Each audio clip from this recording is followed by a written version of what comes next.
So may adlaw na tong tanan mga ma'am ug sir. So maghatag ta og reminders para sa mga ginikanan or para na tong tanan about aning kaso sa rape kay nagkataas siya. So wala gid may laing mabuhat kundi paghatag og reminders para malikay ta kay dili mi ganahan nga magkita ta nga biktima namo. Okay? So pati jud kaayo nga magkita ta nga biktima namo. So kinahanglan nga magtinabangay ta. So, maghatag mig reminders, unya ka mo pod, hinaot nga inyo pong i-take note or inyong timan-an or inyuhang buhaton sa inyuhang sulod sa panimalay or sa tagsa-tagsa ninyong buluhaton kada adlaw. Okay?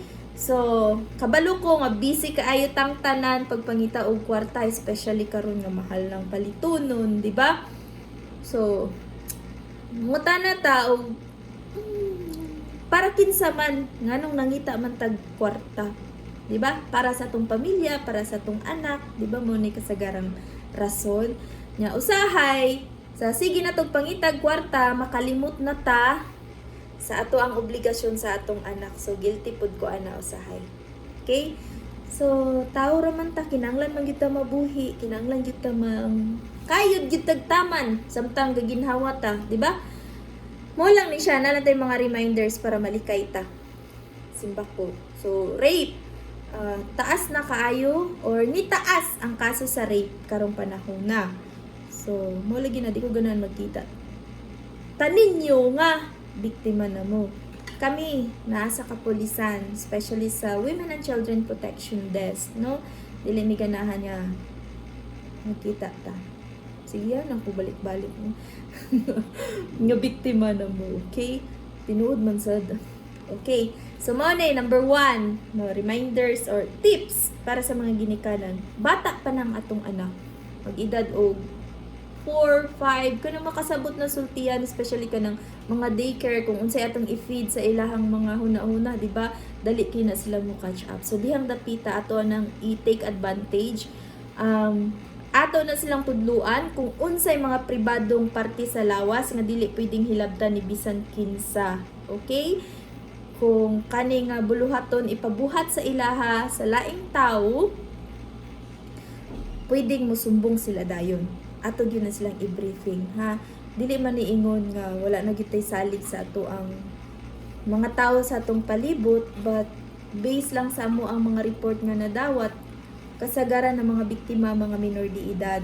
Unya, ang mga perpetrator, uyuan, silingan, mga suod nga hilighigala, higagaw, naapagani amahan.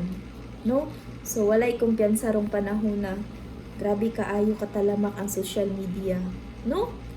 Bisag unsa lang dito ang mga sex scandal na ipangpagawa. So, kinahanglan atong mga anak, ato yun na silang iidukar samtang bata pa. Mautos siya. So, why kumpiyansa?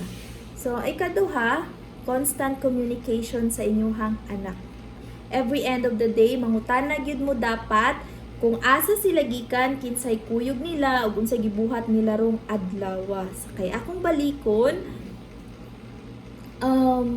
dili kay ta mo kumpiyansa kay ang mga perpetrator o mga suspetsado, mga kailara, mo na to kung giingon ganina. Dili mo katuo pero mao na ka matuuran. So mao nang pangutan-a gyud inyong anak adlaw-adlaw nga nilang buluhaton, pirmi nilang kuyog ug unsay ilang gibuhat. Especially ilang mga barkada, kinsay ilahang mga barkada, mga tarong ba or posible bang matimpawak sa kadautan ng inyong anak sa ilang pirming kuyog-kuyog karon mag-background check sad mo ginikanan. Okay? So, kamausad mong muhatag o mga pahimangno sa inyong anak.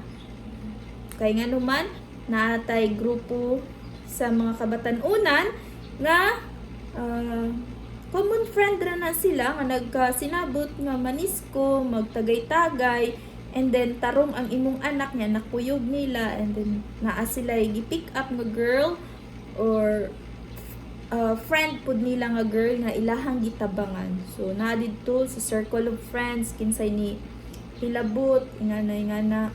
So maapil ang imuhang anak kung simbako makabarkada og mga dili imo nato.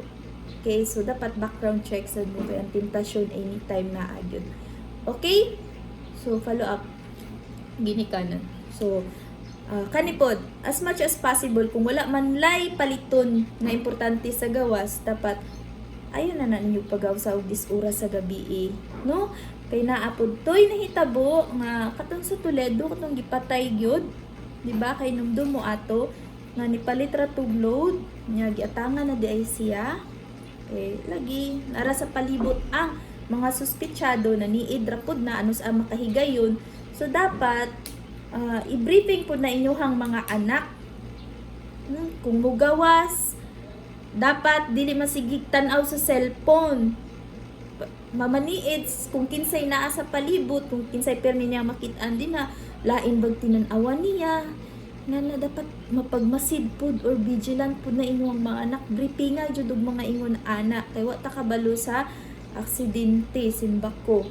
So mao toy nahitabo, nagpa-load siguro ato kabantay siyang palibot nga nay nagsunod niya unya, especially kana moagi og mingaw, dapat imo ginang kuanon nga moagi ka ni kanang lugara ayog agi kung wa kay sabay ikaw mismo ginikanan mag isiro na nimo daan ang mga agian sa imuhang anak nga ditong dapita day mingaw to, dapat kabalo jud ka nga kung moagi ka dinha na jud kay kuyog nga be vigilant nya self defense.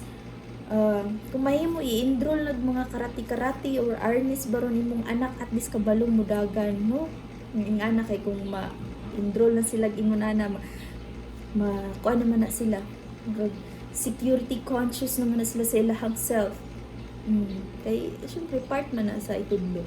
Okay, so mo na siya ayun nagpagaw-sa kung wala man lagi importanteng paliton ni kagabi niya dapat nagyud pud mo'y curfew ginikanan unsang orasa unya inig-ingon nimong alas 10 jud dapat na nasusud sa balay unya tan-awa gyud na kung naa ba gyud na kay nay ubang anak nga lipaton ra mo.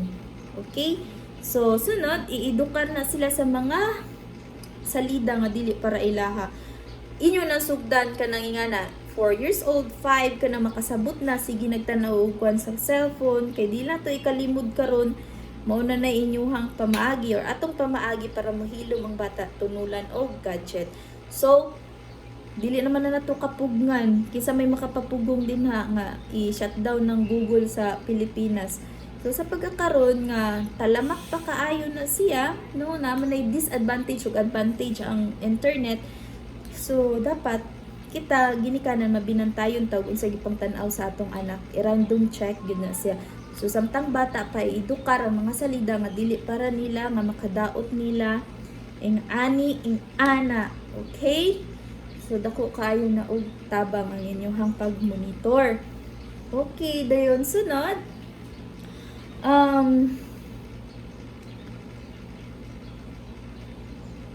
maoro to siya pero bitaw napa uso man kaayo ron yun naagid ron dili gyud na ikalimod na mga grupo ron sa kabatan-unan nga naa sa group chat unya grabe mura magpanghatag naman ron ng pakighilawas, di ba? So mindful mga adult or mga legal age na nga naay mga grupo nga sa mga minor ayaw jud magpatol. Okay, naay mga one call away, one text away nga naa dayon inig-text nimo nga ali diri kay naay tagay motungha dayon katuning mga bata nga wala pinasagdan jud in towns mga ginikanan ngano makaingon man tang pinasagdan na ba di tarong nga mga bata nga mo diretso lang pud og tungha inana so meaning napasagdan na gyud sa ginikanan wala ni sila na pundasyonan. So dili pud ta ka blame ani mga bata kay mga biktima pud ni sila. So kita nga mga dagko ayaw mo patakagtira in tawo na ng mga minor kay bisan pag nisugot na din bisan pag nibilangkan na din ngalan nga minor di gid na siya pwede onya naa naman minadawat og ingon ana nga gibirahan unya wala ni bayad gireklamo valid ra ba jud kaayo no mapriso jud mapulban jud og kaldiro imong pamilya humupatol ka og mga ingon ana. Okay, so avoid kay Isa po doon sa problema ang HIV nga sakit. Nadaghan na kayo ni Kuyatap. So, naara na ninyo kung magpabiktima mo.